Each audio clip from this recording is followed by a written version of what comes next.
ですから中国は良かった、本当にそういう意味では。僕は別に中国をかばうつもりはないけれども、少なくともあの国はこの2000年の歴史であんまり侵略した試しがない。例えば紀元後200年にマレーシアに行って、でその時マレーシアを侵略しようと思えば簡単にできたけど、侵略しないで大使館を作ったわけで、あれから1800年続いてるけど、今そのままなんですよ。中国人ビジネスは、49% しか持つことができない株を向こうで、51% はマレーシア人。それでも中国文句言わない。わかりやすく言うと、アジア人って農耕民族で、欧米人っていうのは遊牧民族。もともとほら騎士っていうのは大きな馬の強い馬族がいて、で言うこと聞かない農民を切る、でお金を取る、女を抱くという仕組みが実際にあったわけですよ。それは騎士とか貴族とか。で今はそれが残ってる。でそれは戦争には強いけど、でも平和の時代にはちょっと立ちが悪い。でもいずれはそのアメリカを乗っ取った人たちがあらゆる工作をしてて、あらゆるオファーしてるけど、世界の人類から嫌われててどんどん孤立してるんですよ。でその一番上に行ったのは、ビルダバーグ会議という欧米の貴族の集まり、でその人たちが今、友達いない状況です。答えになってるかな。どうもありがとうございました。アメリカが、なんていうんですかね、日本からよく思われてた時期っていうのは、まず間違いなく、戦後は相当よく思われてましたよね。で、自分も映画とか見ても、その50年代、60年代は日本の古典的な映画監督である黒沢や溝口みたいな人も、とアメリカの民主主義の影響を受けたものを撮ってるわけですよ。で、それがもう、あの時のアメリカの持ってた、その、自由な、民主的な考え方っていうのは、当然戦後のある時期からガラッと変わって、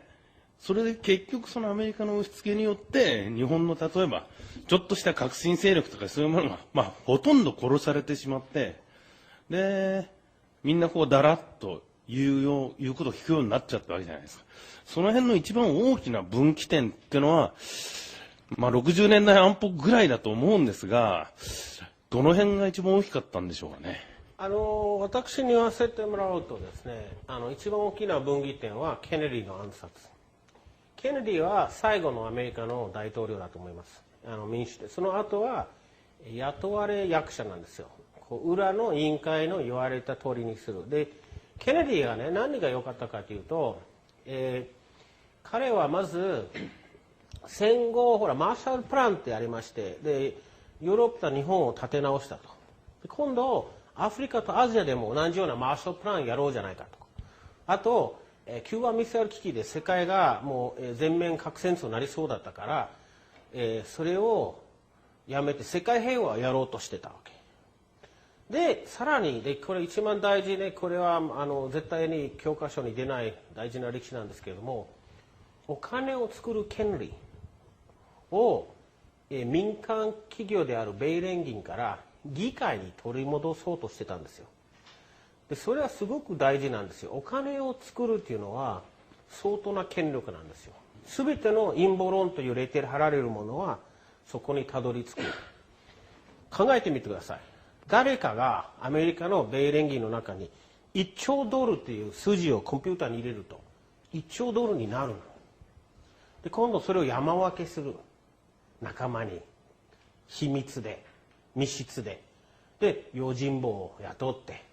新聞を買って政治家に賄賂を払って、でそれは影の権力を振るわけで、それはおかしいと。お金を作るのは国民が選んだ代議士がやるべきだ、公衆の面前でやってくださいと言おうとしたケネディ。それで暗殺された。でその後それに反発した若者が安保とかヒッピー動乱とか世界各地で、問題を起こしたわけですよ。でもみんなが大学卒業して飯食わなきゃならないし、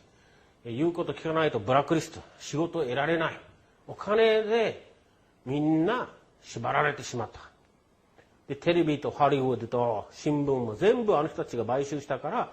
じわじわとみんな洗脳つけられたわけで、洗脳つけられない人を殺すか仲間に入れるか村八分にするかというやり方を取った。日本もアメリカもそうなんですよ。だから日本で僕のジャーナリスト仲間はみんな殺された。僕も何回か暗殺未遂にあったんですよ。でもいいことにはインターネットができて知る人が増えすぎて殺しきれない、抑えきれない、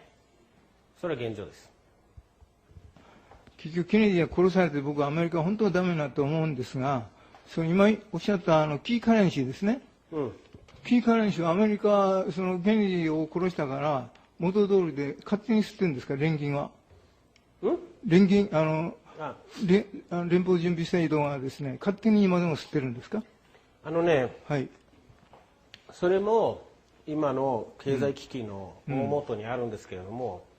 もともとお金っていうのは何か、これよくね、みんなが大人気なね結城一さんなんですけれども、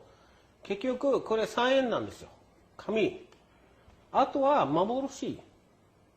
これ物と交換できなければただの紙くずで、本来ならお金の裏には金があったんですよ。金とか貴金属、何か本当に存在するもの。ちなみに日本の昔の、金融システムすごい良かった。ベースは一国っていうのもあったんですよ。一国っていうのはこれぐらいの入れ物なんですよ。一人の人間が1年間必要な食べ物。一人の人間1年間生きるため、それ非常にリアルな現実ベースな金融システムだったんですよ。で今は裏は何もないからおかしくなっている。それが今の世界の情勢なんですよ。さっきのなんかアメリカがチンピラで日本がバーのママだっていう商店街の話したじゃないですか。はい。それをなんか他の国を当てはめたらどうなるんですか。そうですね、中国だったら雑貨屋さんでしょうね。であと、でロシアはね、どちらかというとガソリンスタンドとちょっとした売店とかそんな感じ。あんまり深く考えたことない。いつもバーのママさんに決まっちゃうけどでも基本的に物を作ってる国とお金を作ってる国の違いで、実際にみんな世界から物をもらってで紙で要するに付けにしてる国っていうのは、借金で生活してる国は地中海、イタリアとかポルトガルね、あの辺、イギリス、アメリカで、物を売ってお金、要するに実際に現物の作ってる国は、例えば最大の債権国は日本、ヨーロッパでいうとドイツ人、やっぱり勤勉に働く、貯金する。カナダとオーストラリアは資源があるから大丈夫なんだよ。すいません、アメリカが今国家として暴走してるってお話ありましたけど、その核なる部分ですか、それは団体だと思いますか、それとも企業だと思いますか、それともアメリカの政治家だと思いますか。基本的にこれをずっと調べたんですけれども、アメリカの裏にある権力者っていうのは、財団を使ってる。私も日本人がよくね、デイビッド・ロックフェラーがね、アメリカの影の権力者という人多かったけれども、僕は「フォーブス」という、長者番付を作る雑誌に行ったんじゃないですか。であそこで、ロックフェラーが300位ぐらいなんですよね。でなんでその人が日本人がボスだと思ってるかなって不思議に思って調べたら、ロックフェラー一世が今で言うと3000億ドル持ってた。ビル・ゲイツの6倍。で突然貧乏になった。貧乏になって全部寄付した。どこに寄付したかという財団。で誰の財団って彼の財団。要するに大きなお金を作って財団に入れると、相続税払わなくていい、税金払わなくていい、情報公開しなくていい。それで非常に数少ないおじいちゃんたちがおばあちゃんたちがその、富を独占してるんですよ。例えば世界最大の不動産持ちっていうのはエリザベス女王。カナダとオーストラリアの領土ほとんど彼女の個人の持ち物なんですよ。それ一般カナダ人も知らない。で同じように要するに例えばロックフェラー財団がもうフォーチュン500って500って一番大きい企業じゃないですか。それのかなりの部分を支配してるわけ。でもそれが見えない、隠してる。ですから本当に数十名の超金持ちが、中枢にいるんですよ。で大体名前がもう出てる。パパ・ブッシュ、デイビッド・ロックフェラー、ジェイコブ・ロスチャイルドなど、エリザベス女王、オランダのビートリックス王、ドイツの、タイソンとか何人かそういう人たちの名前出たんですけども、自分たちがオリンパスの神々だと思い込んでるわけ。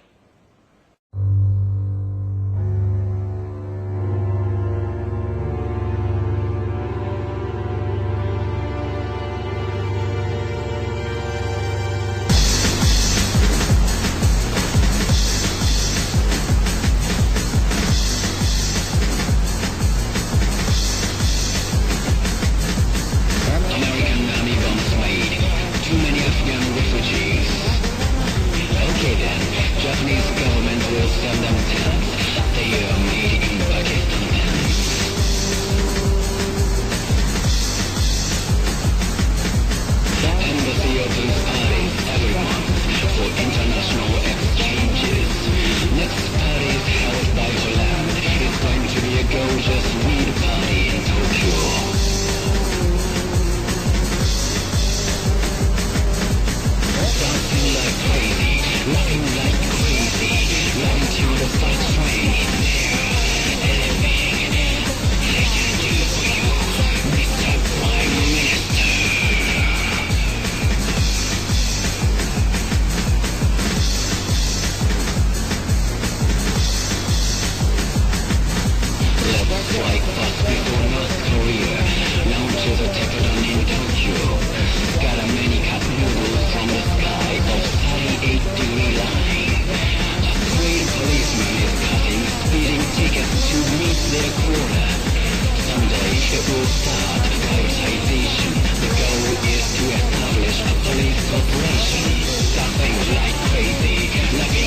crazy, loving to the fast train.